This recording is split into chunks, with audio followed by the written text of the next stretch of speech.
Good day, y'all. This is the first video I'll be making on this channel, so don't take it that seriously. Yet. So, to get started, here's a quick rant about how the bucket changed the course of human civilization. What is so special about the bucket? It is a simple container with a handle. But the ancient Egyptians thought otherwise. Let's use our time machine. The ancient Egyptians used buckets for irrigation. Now, skeptics would say, well, they could have dug dishes or something. Sure, dear skeptics, and they did. But think of all the places where they couldn't dig ditches, like very sandy areas or very rocky areas. Buckets were irreplaceable for those areas. And without buckets, the ancient Egyptians would have all died, leaving no trace of existence. Which reminds me of this poem. My name is Ozymandias, King of Kings. Look on my works, ye mighty, and despair. Nothing beside remains, round the decay of that colossal wreck, boundless and bare. The lone and level sands stretch far away. Alright, poem time is over. Let's fast forward a few thousand years to ancient Rome, where the bucket, or siddle in Latin, was used for firefighting. The all-famous line of buckets extinguished so many great fires throughout history, including the fires of London and Rome. The greatest effects buckets had on human history were not peaceful at all. Buckets were used as primitive biological warfare.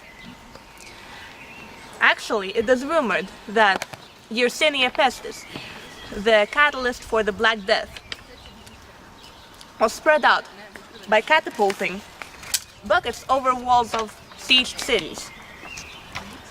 And then it was spread by fleas, rats, and so on. But even though the bubonic plague was one of the worst events in human history, it is still an important historical event. So consequently, buckets are death machines. How many things was the modern plastic bucket used for? The answer is way too many. For example, the Green Revolution was perpetuated with the use of the bucket and fed billions of people. But you will say, but what about the future? Well, what about it?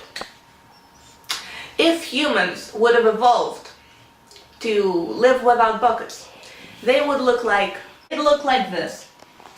A pelican-like beak to hold water, and membranes in between fingers to resemble buckets.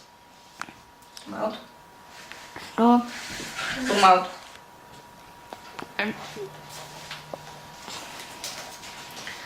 So that humanoid would look pretty darn scary. But what about the future? The even more distant future, you'll ask. Well, I'll tell you what. Fun fact. Buckets look pretty much the same in millennia. So they will look pretty much the same, except the materials will change. You can wait for edible plastic buckets, bamboo buckets, though they already exist, or even caramel buckets, as they are very recyclable. But seriously, collecting plastic buckets is not a sustainable hobby. So, in conclusion, if you like the fun facts, please share them with your friends. If you like the video, you know what to do. And please do consider subscribing. Have a great day, y'alls.